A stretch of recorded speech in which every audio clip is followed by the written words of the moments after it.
et ceux à qui l'on ne permet, et encore dans de certaines circonstances parfaitement déterminées, que l'entrée de son salon.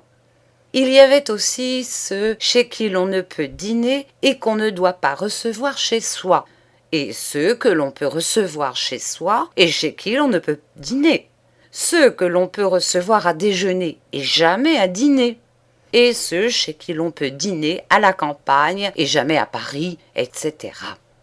Tout cela appuyé d'exemples démonstratifs et péremptoires, illustrés de noms connus.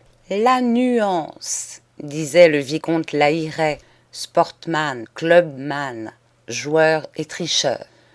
Tout est là. C'est par la stricte observance de la nuance qu'un homme est vraiment du monde ou qu'il n'en est pas.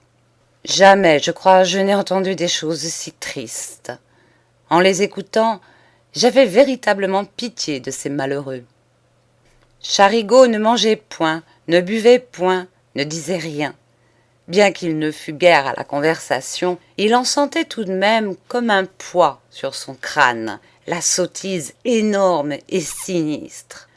Impatient, fiévreux, très pâle, il surveillait le service, cherchait à surprendre sur le visage de ses invités des impressions favorables ou ironiques, et machinalement, avec des mouvements de plus en plus accélérés, il roulait, malgré les avertissements de sa femme, de grosses boulettes de mie de pain entre ses doigts. Aux questions qu'on lui adressait, il répondait d'une voix effarée, distraite, lointaine.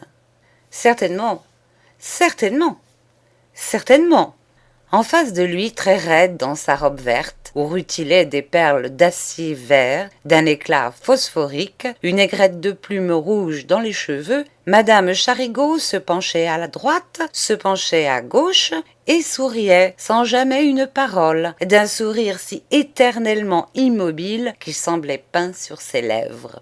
« Quelle grue !» se disait Charigot. « Quelle femme stupide et ridicule !» Et quelle toilette de chienlit! À cause d'elle, demain, nous serons la risée de tout Paris. Et de son côté, Madame Charigot, sous l'immobilité de son sourire, songeait: quel idiot ce Victor! En a-t-il une mauvaise tenue? Et on nous s'arrangera demain avec ses boulettes. La discussion mondaine épuisée, on en vint, après une courte digression sur l'amour, à parler bibelots anciens. C'est là où triomphait toujours le jeune Lucien Sartori, qui en possédait d'admirables. Il avait la réputation d'être un collectionneur très habile, très heureux. Ses vitrines étaient célèbres. « Mais où trouvez-vous toutes ces merveilles ?» demanda madame de Rambure. « À Versailles, » répondit Sartori, « chez de poétiques douairières et de sentimentales chanoinesses. On n'imagine pas ce qu'il y a de trésors cachés chez ces vieilles dames. » Madame de Rambure insista. Pour les décider à vous les vendre, que leur faites-vous donc? Cynique et joli, cambrant son buste mince, il répliqua avec le visible désir d'étonner: « Je leur fais la cour, et ensuite je me livre sur elles à des pratiques antinaturelles. » On se récria sur l'audace du propos, mais comme on pardonnait tout à Sartori, chacun prit le parti d'en rire. Qu'appelez-vous des pratiques antinaturelles? Interrogea sur un ton dont l'ironie s'aggravait d'une intention polissonne, un peu lourde, la baronne Goldstein, qui se plaisait aux situations scabreuses. Mais sur un regard de Kimberly, Lucien Sartori s'était tu. Ce fut Maurice Fernancourt qui, se penchant sur la baronne, dit gravement: « Cela dépend de quel côté Sartori place la nature. » Toutes les figures s'éclairèrent d'une gaieté nouvelle. Enhardie par ce succès, madame Charigot, interpellant directement Sartori qui protestait avec des gestes charmants, s'écria d'une voix forte: « Alors, c'est vrai, vous en êtes donc ?» Ces paroles firent l'effet d'une douche glacée. La comtesse Fergus agita vivement son éventail. Chacun se regarda avec des airs gênés, scandalisés, où perçait néanmoins d'irrésistibles envies de rire.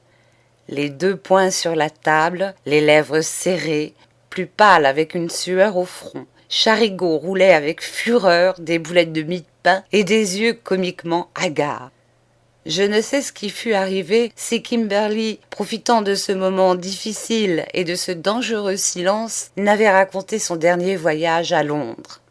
« Oui, dit-il, j'ai passé à Londres 8 jours enivrants et j'ai assisté, mesdames, à une chose unique, un dîner rituel que le grand poète John Giotto Farfadetti offrait à quelques amis pour célébrer ses fiançailles avec la femme de son cher Frédéric Ossian Pingleton.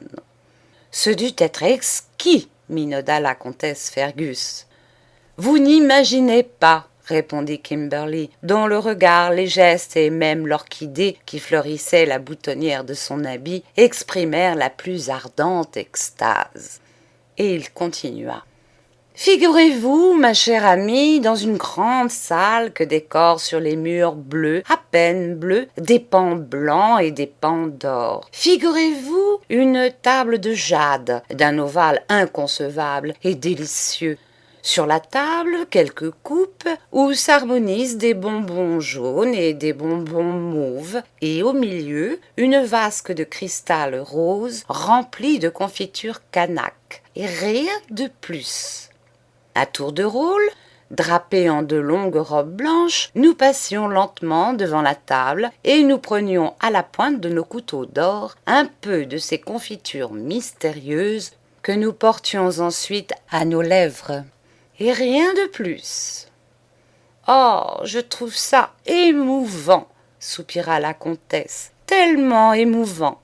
Vous n'imaginez pas, mais le plus émouvant, ce qui véritablement transforma cette émotion en un déchirement douloureux de nos âmes, ce fut lorsque Frédéric Ossian Pingleton chanta le poème des fiançailles de sa femme et de son ami. Je ne sais rien de plus tragiquement, de plus surhumainement beau. « Oh, je vous en prie, supplia la comtesse Fergus, redites-nous ce prodigieux poème, Kimberly. » Le poème, hélas, je ne le puis. Je ne saurais que vous en donner l'essence. C'est cela, l'essence. Malgré ces mœurs où elle n'avait rien à voir et rien à faire, Kimberly enthousiasmait follement les femmes, car il avait la spécialité des subtils récits de péché et des sensations extraordinaires. Tout d'un coup, un frémissement courut autour de la table, et les fleurs elles-mêmes, et les bijoux sur les chairs, et les cristaux sur la nappe, prirent des attitudes en harmonie avec l'état des âmes. Charigot sentait sa raison fuir. Il crut qu'il était tombé